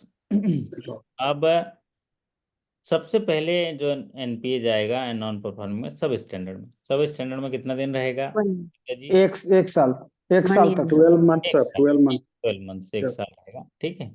12 महीने के बाद वो डाउटफुल 1 में चला जाएगा। डाउटफुल 1 में कितने साल रहेगा ओंकार जी? 2 साल तक सर। हैं? मैंने 1 साल और रहेगा। आप धनी आदमी हो, उसको खिलाते पिलाते रहोगे तो 2 साल रहेगा। है ना। डाउटफुल 1 में 1 साल रहेगा, ठीक। जी जी। अच्छा हाँ। मतलब सोचिए सब स्टैंडर्ड में 1 साल रहा, 12 महीना, तो 12 महीने के बाद फिर वो डाउटफुल 1 में आ गया। डाउटफुल 1 में 1 साल रहेगा, फिर फिर डाउटफुल 1 2 साल में। के बाद डाउटफुल 2 में जाएगा। डाउटफुल 2 में 2 साल रहेगा। 2 साल 2 साल, रहे। यस यस, 2 साल डबल सर। इंजन की सरकार है, लो भाई। हैं, इधर मोदी जी उधर योगी जी, सब खिलाओ। 2 साल रहेगा वहां पर डाउटफुल 2 में। और मतलब समझ लो अभी डाउटफुल 2 में कितने साल हो, 1 साल तो डाउटफुल 1 में रह गया, डाउटफुल 2 में 2 साल, तो टोटल 3 साल तक डाउटफुल 1 मिला, दोनों मिला के रह गया। डाउटफुल 1 में 1 साल, डाउटफुल 2 में 2 साल। 2 साल के बाद मतलब टोटल डाउटफुल में 3 साल पूरा हो गया, 3 साल से ज्यादा हो गया, तो अब किधर चला जाएगा? डाउटफुल। डाउटफुल 3। 3 तो में। डाउटफुल 3 में कितने समय तक रहेगा रॉकी जी? फिर जब तक उसको लॉस नहीं कर उसके दिया बाद सर जाएगा। लॉस एसेट बन जाता बहुत है। बढ़िया, ये अच्छा बताया आपने कि जब तक उसको लॉस डिक्लेयर ना कर दिया जाए। लॉस डिक्लेयर कौन करेगा? सर वो जब ऑडिटर आता है ना उसके बाद होता है बैंक डिक्लेयर, करेगी। बैंक। ये ऑडिटर सर। थोड़ी ना डिक्लेयर करता है, ऑडिटर तो बताता है कि सर ये अकाउंट तो लॉस होना चाहिए, जी जी रिपोर्ट जी करता है वो जी। ऑडिटर। ऑडिटर थोड़ी ना करेगा सर ये डिक्लेयर। जी सर, रिपोर्ट करता है। एलिजिबल। बैंक, ऑडिटर तो खाली इन्फॉर्म करेगा कि सर श्वेता जी के ब्रांच में गया था मैं ऑडिट करने, वहां पर एक खाता है, ये लॉस ही है, इसमें फ्रॉड हो गया है, इसमें और कुछ। सर अगर उसकी सिक्योरिटी मतलब 100% या फिर उस 90% से ऊपर मतलब सर लैप्स हो एलिजिबल जाती है, वैल्यू जो होता है सर वो देन भी वो 10% लॉस में चली से। जाती है ना सर। हम्म। वो 2 एक्सेप्शन है, वो क्लियर कोई साथी जानता हो तो बता दीजिए, नहीं तो मैं बता दूंगा। सर तो यहाँ पर नाइन्टी एक मिनट, परसेंट थोड़ा तक सा अगर। थोड़ा सा इसको पूरा कर लेता हूँ कि एनपीए होने के बाद 12 महीना सब स्टैंडर्ड में रहेगा।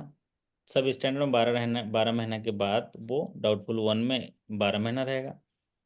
फिर डाउटफुल 2 में 24 महीना रहेगा। तो डाउटफुल 1 में 1 सर साल। टोटल डाउटफुल में ऐसे 2 साल रहता है ना, 1 और 2 में। ना ना ना ना, डाउटफुल 1 में 1 साल रहेगा, डाउटफुल 2 में 2 साल रहेगा। मतलब टोटल डाउटफुल 1 और डाउटफुल 2 मिला के 3 साल हो गया। 3 साल से ऊपर हुआ तो डाउटफुल 3 में। डाउटफुल 3 में लंबे समय के लिए रहेगा जब तक कि उसमें लॉस डिक्लेयर ना करेंगे, ठीक है। क्या जी। अब जी सर। लॉस डिक्लेयर करता है बैंक, इंटरनल मैनेजमेंट, या तो आरबीआई, है ना, या कोई जो चार्टेड अकाउंटेंट ऑडिट वगैरह कराते हैं, एमओसी वगैरह करते हैं, उन लोग करेंगे, है ना। तो ये लॉस डिक्लेयर करेंगे। बाकी जो इंटरनल ऑडिटर वगैरह हैं वो सिर्फ इन्फॉर्म कर सकते हैं, बाकी तो डिक्लेयर करेगा बैंक, है ना। सर अब ये लॉस। लॉस में क्या हाँ। होता है, 100% लॉस जो है प्रोविजन होता है। डाउटफुल 3 में भी 100% प्रोविजन होता है। अब बात आती है, अगर किसी भी समय किसी लोन के इंस्पेक्शन में हमारे ओंकार जी गए और उस समय जो सिक्योरिटी है, उसके आउटस्टैंडिंग का जो सिक्योरिटी है वो 10% से कम हो गया, तो वो सीधे सीधे अकाउंट लॉस में चला जाएगा। अभी अभी परफॉर्मिंग एसेट है फिर भी लॉस में चला जाएगा, अभी एनपीए भी नहीं हुआ है। 1 लाख का मुद्रा लोन दिए थे, आज 90,000 बैलेंस है। वो अचानक विजिट में गए, विजिट में देखे सिक्योरिटी 5,000 का है, सिक्योरिटी पूरा 90% कम हो गया, 10% से कम रह गया।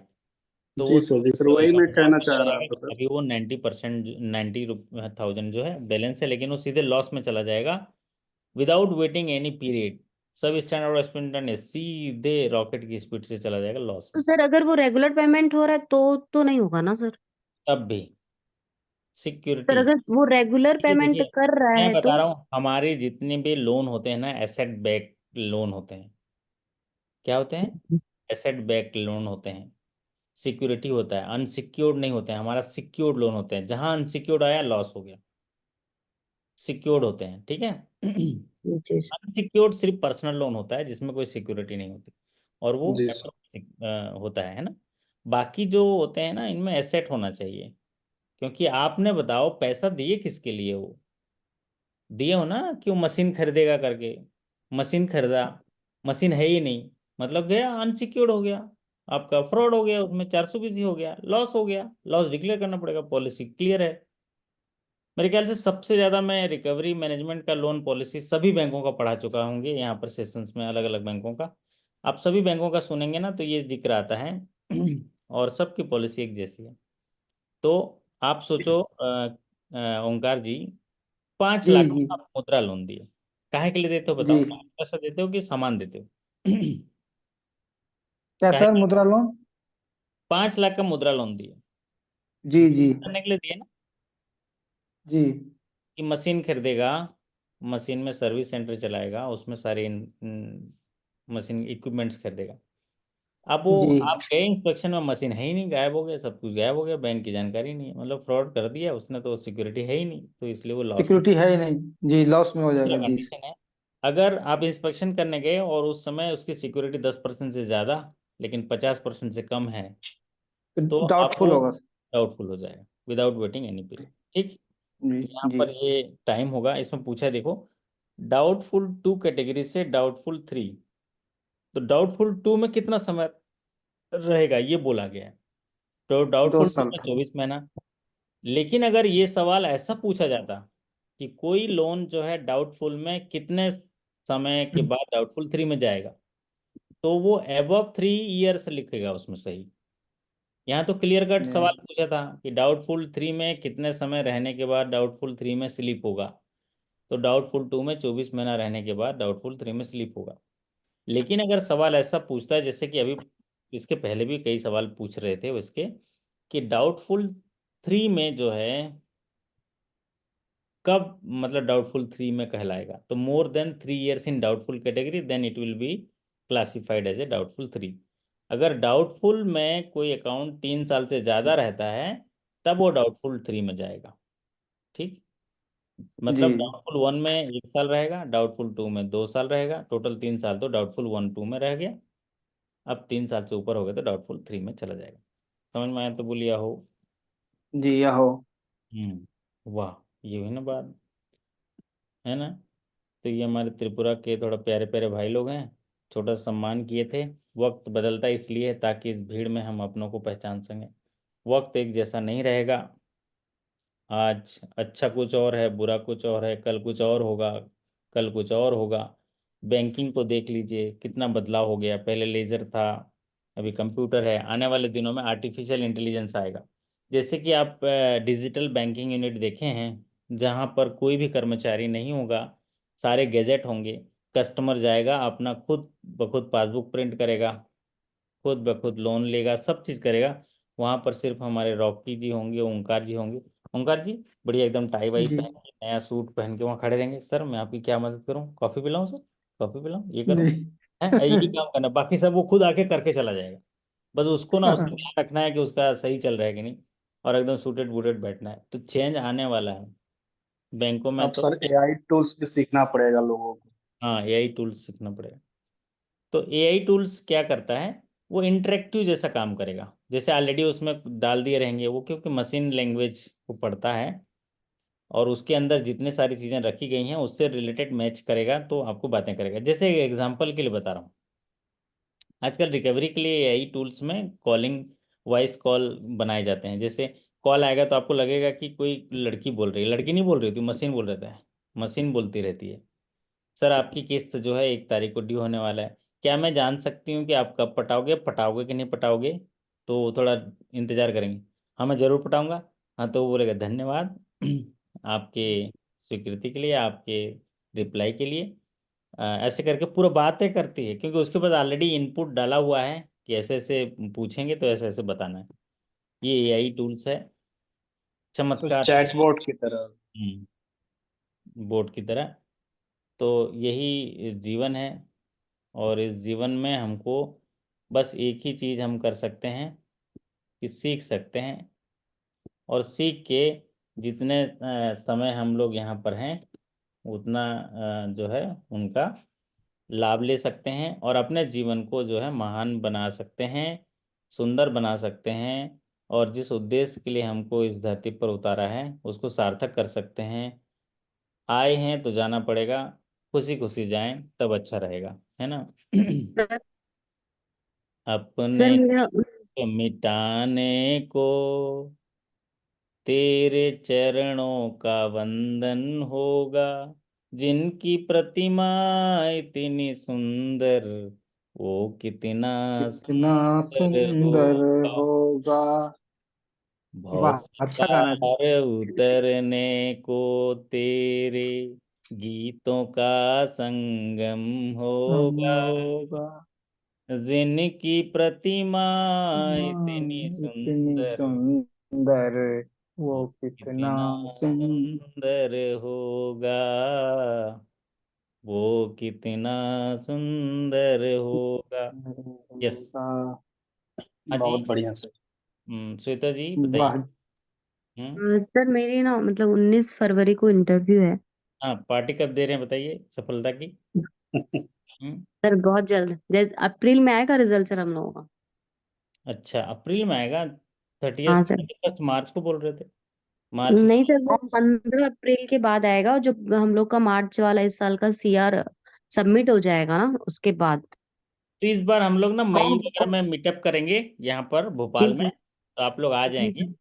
तो मैं बिल्कुल बढ़िया सर। ऐसा अरेंज कर दूंगा, सब लोग सक्सेस मीटअप करेंगे, है ना। अपने जी जी। यहाँ पर भोपाल में करेंगे, दूर दूर से लोगों को बुलाएंगे।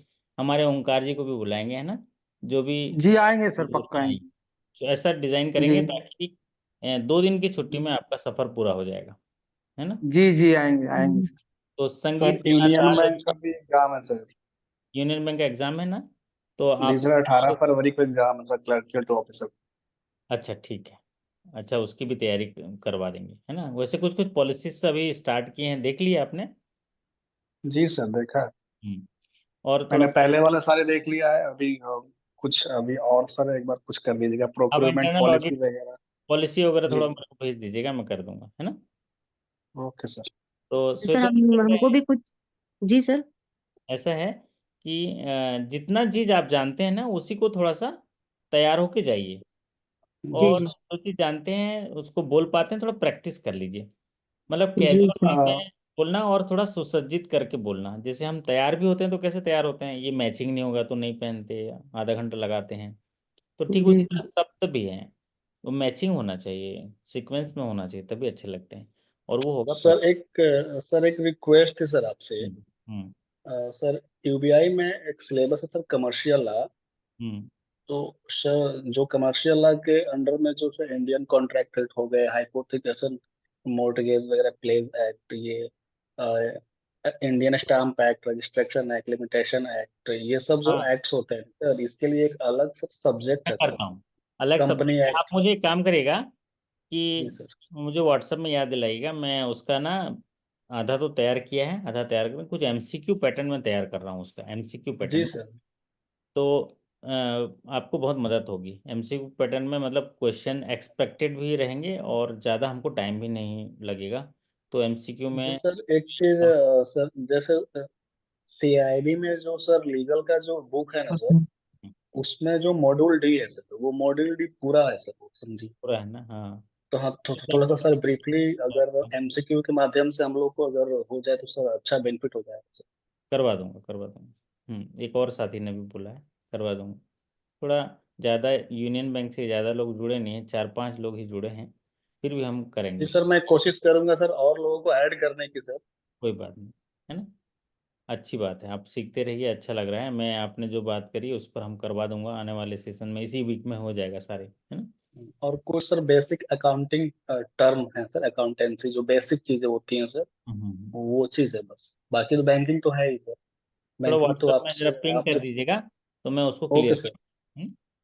और ओके सर। फिर एक सेशन और बढ़ा देंगे, क्या दिक्कत है, आप लोगों के लिए एक जी सर, सेशन मैं बढ़ा पूरा सिलेबस जो है सर कमर्शियल लॉ का ना, मैं आपको सेंड कर वो दूंगा, भेज उसके दीजिए, सिलेबस अकॉर्डिंग खाली आप। भेज दीजिए, कंटेंट तो मैं उठा लूंगा कहीं से, है ना।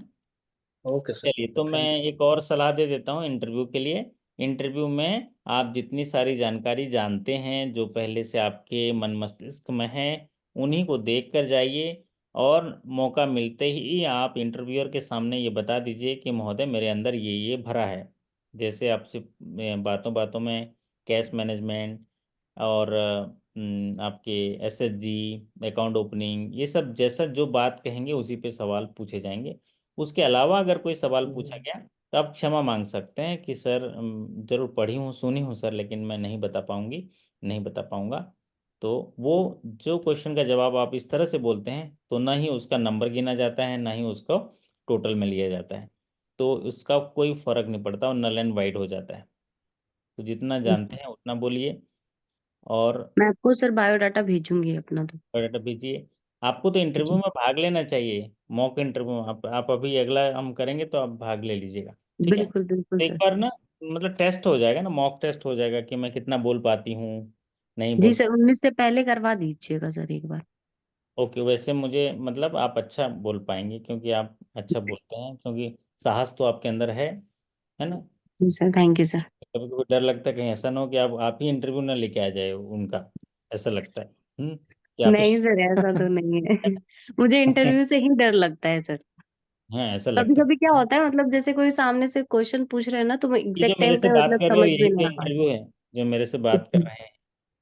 तो इसी जी बात सर। में विनम्रता, सभ्यता, भाषा का प्रभाव और उत्तर का प्रभाव, अगर ये आप उनको संप्रेषित कर पाए तो वही इंटरव्यू सफल हो जाएगा। आपको इम्प्रेस हो जाएंगे वो प्रभावशाली आपके व्यक्तित्व से। उनको जो है एक छवि आ जाएगी कि हाँ, अभी ये इतना अच्छा कर पा रही है, 5 मिनट में जरूर ब्रांच में अच्छा कर पाएगी। ये डिपेंड करता है आपका, एक रेशियो होता है, 7:38:55। कितना? 7:38:55, सबको मिला के 100 होता है। मतलब जब भी हम इंटरव्यू में जाते हैं, ओंकार जी सुन रहे हैं ना कि चले गए? जी जी जी, नहीं सुन रहे हैं सर।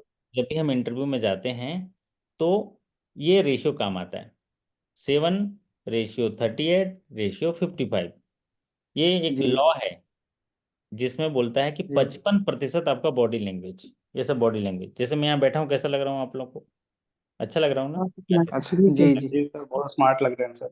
ये जैसे ये स्क्रीन पर भी देखिए, ये जो हमारा सभी लोग यहाँ पर हैं, लेकिन ये देखो सेटअप देखो, है ना, बॉडी लैंग्वेज का इम्प्रेसिव जी लगेगा, है ना। तो 55% आपका बॉडी लैंग्वेज काम करता है इंटरव्यू में। आप अच्छे से तैयार होके गए, एक अधिकारी के हिसाब से ड्रेस पहन के गए, साफ सुथरा पहन के गए, ये 55% काम कर जाएगा किसी को प्रभावशाली बनाने में। कितना? अच्छा सर, एक चीज पूछना है, जैसे सर बंडी हाफ बंडी जिसे पहनेंगे तो टाई तो लगाने की जरूरत नहीं है? नहीं, हाफ बंडी में टाई नहीं लगाएंगे, ठीक। और अगर फुल कोट पहने टाई लगाएंगे तो अच्छा लगेगा, हाफ बंडी में टाई की जरूरत नहीं है। तो जी पहला काम है बॉडी लैंग्वेज आपका करेगा 55%। दूसरा है 38% आपका टोन। टाइम टाइम बोल रहे हो, कैसे बोल रहे हो, टोन क्या है आपका, टोन, वॉइस मॉड्यूलेशन, है ना। जैसे मैं अभी आपको समझाया ना कि महोदय मुझे बैंक में काम करते हुए 10 साल हो गया, मैं अपने आप को बहुत गौरवशाली महसूस करता हूँ कि मुझे एक अवसर मिला, भगवान ने अवसर दिया और इस महान संस्था ने अवसर दिया कि समाज के ऐसे वर्गों को लाभ पहुंचाने के लिए मैं प्रत्यक्ष रूप से उनमें भागीदार बनता हूं और उनकी खुशियों को देख पाता हूं, जो मुझे अंदर से आत्मानुभूति दिलाता है। तो ये हो गया दिलाता है। टोन। ये टोन दे, हम क्या कर रहे हैं, हम बहुत कठिनाई में हैं, लेकिन वहां नहीं बोल रहे हैं ना कठिनाई में है कि हम ग्रामीण बैंक में काम जी कर रहे हैं, बैठने की जगह नहीं है, वहाँ स्टूल में बैठे, ऐसे नहीं है। लेकिन मैंने क्या बोला, उस शब्द को दोबारा सुन लीजिए। ये उसको बोलते हैं टोन, भाव। ये होता है 38%। और बाकी होता है कंटेंट 7%। जो कंटेंट है वो जी सर। 7% जो होता है वो कंटेंट है, ठीक है। मतलब आप उत्तर गलत दे दिए, सही दे दिए, ये 7% डिपेंड करेगा। बाकी बॉडी लैंग्वेज, जैसे आप जाते ही आपको लगा अरे वाह श्वेता जी तो ब्रांच मैनेजर जैसे दिख रहे हैं, है ना। जब हमने श्वेता जी को तो जी देखा सर। ही नहीं, तो मतलब मैं ऐसे कह रहा हूँ एज्यूम करके, बट आपको तो हमने देखा जी नहीं स्क्रीन पर, जब अभी मॉक इंटरव्यू को तो देखेंगे तो हमारा भाव जी आएगा, बता पाएंगे कि हाँ आप कितना % उसमें जस्टिस कर रहे हैं। दूसरा, बोलने का टोन, जैसे अभी मुझे लगता है थोड़ा सा आपको वॉइस मॉड्यूलेशन सीखना पड़ेगा, थोड़ा आपको। जी सर। हाँ मतलब थोड़ा ऐसा लग रहा है कि थोड़ा कब्जा करे टाइप का लग रहा है आपका आवाज़, है ना। थोड़ा वॉइस मॉड्यूलेशन सीखी जा सकती है, और नहीं भी आती तो उतने देर ड्रामा करना है, फिर उसके बाद लड़ाई करेंगे ना अपन लोग, फिर करेंगे लड़ाई, है ना। तो जी पहले सर। सर हम लोग का जो लिए थे सर इंटरव्यू, मॉक इंटरव्यू, तो उसमें जैसे बताए नहीं जैसे कहाँ कैसे क्या प्रोग्रेस करना आप है। तो सीख गए हो बहुत वैसे, अच्छा है आपका, जी मतलब बहुत मैंने देखा परिवर्तन हुआ है आपके बोली भाषा में। जी और एक जी, आपके सादगी, आपको विनम्रता। आपको धन्यवाद सर, अब इसके लिए सर आपने आपने बहुत हमको मोटिवेट किया सर। हाँ, मोटिवेट किए हैं। जी अभी पिछले साल से अगर देखेंगे मतलब बहुत चेंज हुआ है आप में। उस समय जी के जी जो वीडियोस हैं उनमें से किसी दिन मैं बता दूंगा, ऐसे आपका मैं अच्छा बताया था, और जिन जी साथियों जी का वो था, कमियां अकेले में बताई जाती हैं, अच्छाइयाँ सबके सामने बताई जाती हैं। जैसे हम अभी अच्छाइयाँ बताएं, श्वेता जी अच्छा है, अगर ये तैयार होकर बढ़िया जाएंगी तो इनका सिलेक्शन हो जाएगा, है। हमारी शुभकामनाएं साथ हैं, क्या हुआ जो कुछ बलाएं साथ हैं, उन अंधेरों को फतह कर लेंगे हम, क्योंकि रोशनी की कथाएं साथ हैं। ठीक है श्वेता जी। जी सर, थैंक यू सर। संगीत बिना साज अधूरा, साहित्य बिना समाज अधूरा, परंपरा रही रस्मों की, रस्मों बिना जीवन अधूरा। प्रमोशन में आपको मिलेगी सफलता, उस दिन आपकी याद आएगी, और आपको जो है मिठाई खिलाई जाएगी। तो शब्द शब्द हृदय देगा बारंबार बधाई, मेरी तरफ से शुभकामनाएं और आपको सफलता की बधाई, और पास होने के बाद आप खिलाएंगे सबको मिठाई। वाह वाह, जी करके सर। बधाई। वाह वाह वाह वाह वाह। वाह वाह वाह सर, वाह वाह। वाह सर।